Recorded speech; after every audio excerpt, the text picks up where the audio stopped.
उपस्थित यहाँ के संसद महोदया, मध्य प्रदेश, गुजरात, राजस्थान के विधायक महोदया और अन्य चुने हुए जनप्रतिनिधि साथी, सरकारी विभाग में नौकरी करने वाले साथी, बहनें और बच्चों, मुझे ये कहा गया कि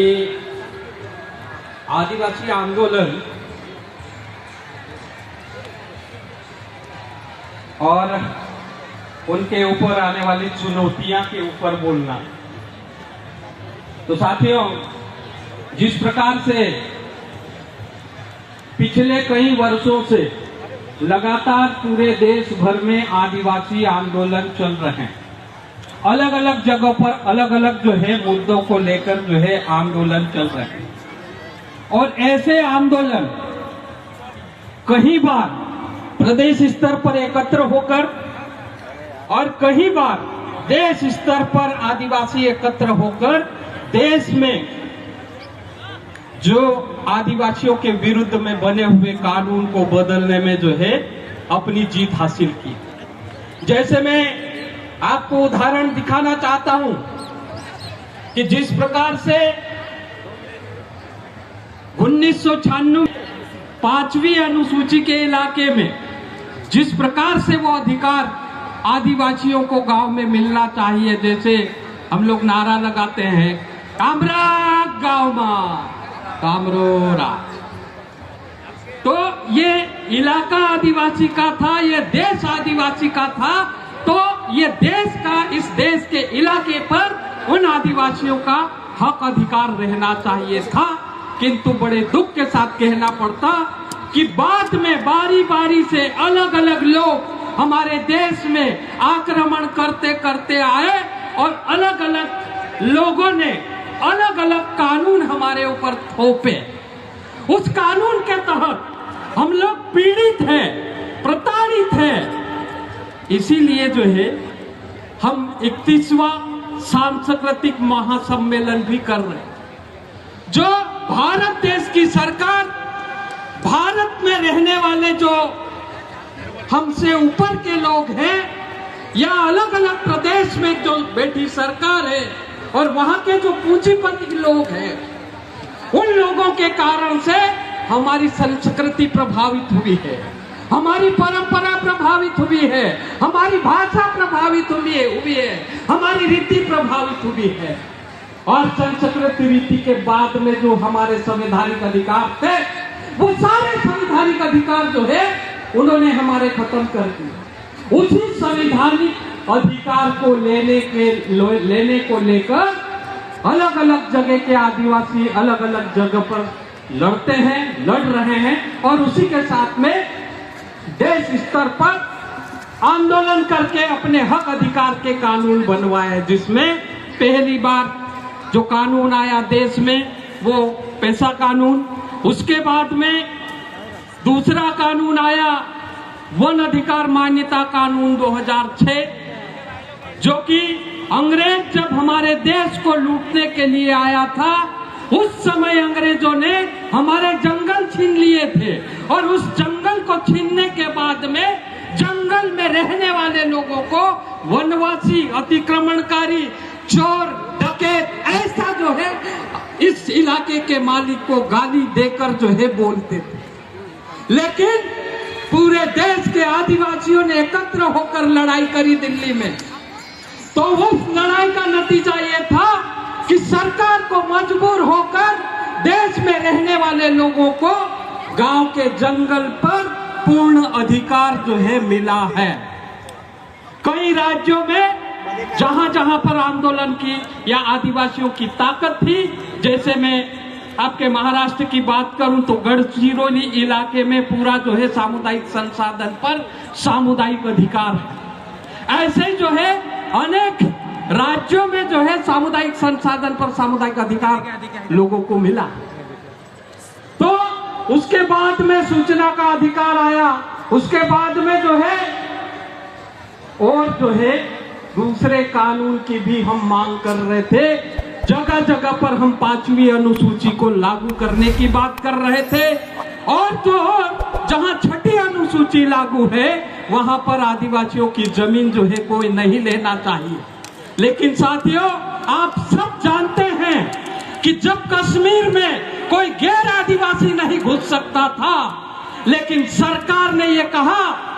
कि कश्मीर में गैर आदिवासी नहीं है, इसीलिए वहां से आतंकवादी भारत में घुसते। इसलिए आदिवासी के इलाके में गैर आदिवासी जाना चाहिए और आदिवासी की जमीन गैर आदिवासी लेना चाहिए, ऐसा जो है कानून बना दिया। दूसरा साथियों, अगर मणिपुर की बात यहां जब मंच का विमोचन कर रहे थे, बोर्ड ये चित्र का विमोचन कर रहे थे, उस समय भी मणिपुर की बात जो है यहां निकल के आई। साथियों, हम सब लोग लगे थे कि मणिपुर में जो घटना हो रही है वो जो है निंदनीय है, शर्मनाक है, वो घटना नहीं होना चाहिए। उस राज्य की सरकार को जो है वहां पर शांति बहाल करना चाहिए। ऐसे लगातार तहसील स्तर, जिला स्तर, राज्य स्तर और दिल्ली तक में भी ज्ञापन दिया, विरोध किया, सब किया, लेकिन सारे लोगों का ध्यान जो है मणिपुर में था। और उधर जो है भारत सरकार ने बिना राज्यसभा और बिना लोकसभा में प्रस्ताव रखे बिना ही वन संरक्षण अधिनियम कानून पास कर दिया। क्यों? क्योंकि जो है वहां पर जहां गैर आदिवासी घुस नहीं सकता था, वहां आदिवासी की जमीन नहीं ले सकता था, तो वहां गैर आदिवासी घुसेगा। यहां जहां पर जो है आदिवासियों को जो है पारंपरिक सीमा के अंदर आने वाला सभी सामुदायिक संसाधन वहां का ये वन अधिकार मान्यता कानून कहता है। तो ऐसा ऐतिहासिक कानून को खत्म करने के लिए हमारा ध्यान मणिपुर में भटका दिया और इधर भारत सरकार ने गैर कानूनी ढंग से जो है अपना कानून जो है पास कर। तो इसी प्रकार से साथियों, जहां जहां पर जिस राज्य में आदिवासियों की ताकत है, उस राज्य में जो है अपने हक में कानून की सुरक्षा कर सकते हैं, अपने हक में संस्कृति को बचा सकते हैं, अपने हिसाब से, अपनी ताकत के हिसाब से जंगल, जमीन और पानी को बचा सकते हैं। मैं आपको उदाहरण दूं, मध्य प्रदेश के पूर्व मुख्यमंत्री, उन्होंने मध्य प्रदेश में कन्यादान योजना के तहत हजारों आदिवासियों की शादियां जो है बामण बुला के कर दी। हम लोगों ने विरोध किया, हमने कहा कि ये मुख्यमंत्री आदिवासी संस्कृति के विरुद्ध में काम कर रहा है, तो इसके ऊपर जो है देशद्रोही का मामला दर्ज करना चाहिए। लेकिन हमारी लड़ाई इतनी रही कि वो शादी हम लोगों ने 1200 जोड़ों की शादी एक बार मुख्यमंत्री आके कर रहा था, पहले ही जाके हमने थाने का घेराव करके मुख्यमंत्री के ऊपर देशद्रोही का मामला दर्ज करने का जो है आवेदन दिया। और उसके बाद में जब मुख्यमंत्री उतरा तो उतर के वापस फिर से उड़ गया। हम लोग जो है उसको शादी नहीं करने। तो ये आदिवासी संस्कृति को बचाना है, परंपरा को बचाना है, रीति को बचाना है, देवी देवताओं को बचाना है। तो हमको साथियों, जहां जहां हमारी ताकत है वहां वहां पर हम लोगों को आंदोलन करना जरूरी है। अगर हम लोग आंदोलन नहीं करेंगे तो आसानी से, जैसे जो है अभी तक जो है जिस तरह से सरकार जो है आदिवासियों के साथ में जो है जहां जहां पर अभी छत्तीसगढ़ की बात करेंगे तो हसदेव के जंगलों को जो है वो छीन लिए, उसी प्रकार से अन्य जगह के जंगल, जमीन, ये सारी छीनने की साजिश सरकार की चल रही है। और उसी के साथ में साथियों,